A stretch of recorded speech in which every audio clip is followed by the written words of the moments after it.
Hey, I'm William. Today we're going to show you how to test and replace the balance ring on your Samsung top-load washer. If your washer is excessively vibrating, making loud noises during the spin cycle, or moving around your laundry room, it might be time to check or replace this part. Now before we dive in, don't forget to like this video and subscribe to our channel for more helpful appliance repair guides. Let's get started.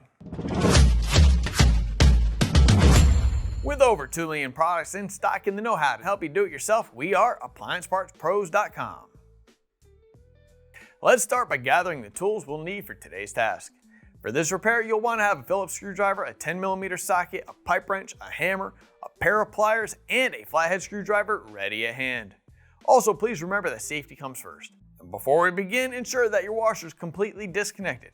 Either unplug it or turn off the breaker. The water will need to be turned off and the supply hose is disconnected. With our tools ready and safety ensured, let's dive into troubleshooting our top-load washer. We are lifting up the lid next. We're grabbing the spin basket and spinning it by hand. Once we have a little speed, we're stopping the basket quickly. If fluid does not slosh around, then we will need to replace the spin basket. We're grabbing our Phillips screwdriver and removing the 2 mounting screws securing the back of the console to the frame. We're slightly lifting the lid and rotating the console up and out.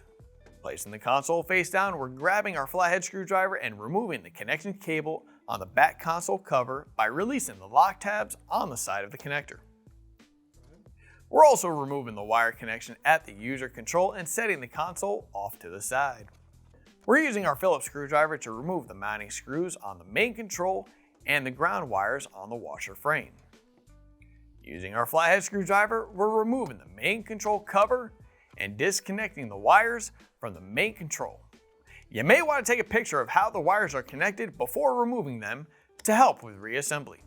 The main control can be set to the side. Grabbing our pliers, we're removing the pressure sensor wires, lifting the pressure sensor up, and moving the hose clamp down a little bit. The pressure sensor can now be removed and set to the side. We're removing the hose clamp as well and setting it with the pressure sensor. The wire connection next to the pressure sensor is being disconnected as well. We're disconnecting the water valve wires. We're removing the noise filter cover and disconnecting the main harness connector. We are grabbing our Phillips screwdriver and removing the back panel of the washer. We're locating the 2 wire connectors just to the right and about halfway up the washer and disconnecting them. We're removing the 2 back screws securing the top panel to the frame. We are disconnecting the wire retainer and pulling the wires through the top panel. The top panel can be lifted up and set to the side. Grabbing our Phillips screwdriver, we are removing the tub ring screws and then pulling the mounting tabs out and lifting up to remove the tub ring.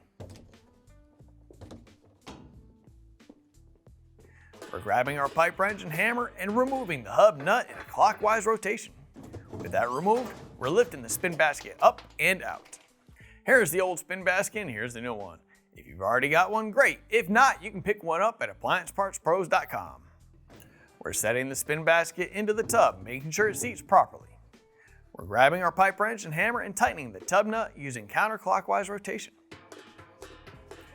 We're grabbing the pulsator, pushing it down into place and securing it with a 10mm bolt we removed. We're pushing the pulsator cap down. With our Phillips screwdriver, we are securing the tub ring back onto the tub. Now we're setting the top panel onto the washer frame, feeding the wire harness into place and securing the top panel with the screws we removed. We're placing the bumpers over the front mounting screws. We're feeding the pressure hose up into the top panel.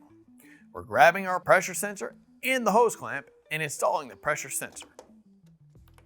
We're reconnecting the wires next to the pressure sensor and setting them into the bracket.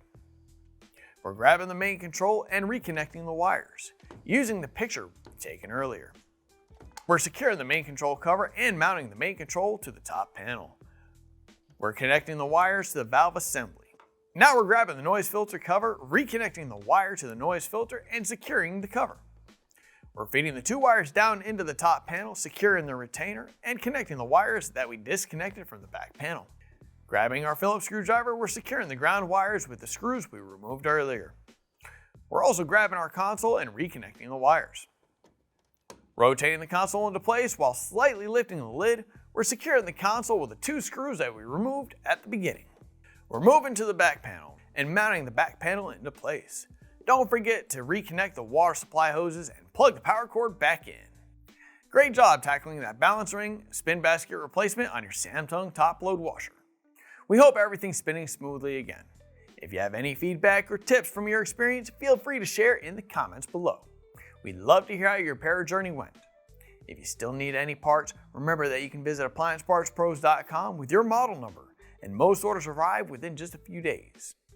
Thank you for allowing us to assist you, and we look forward to joining you on your next repair project.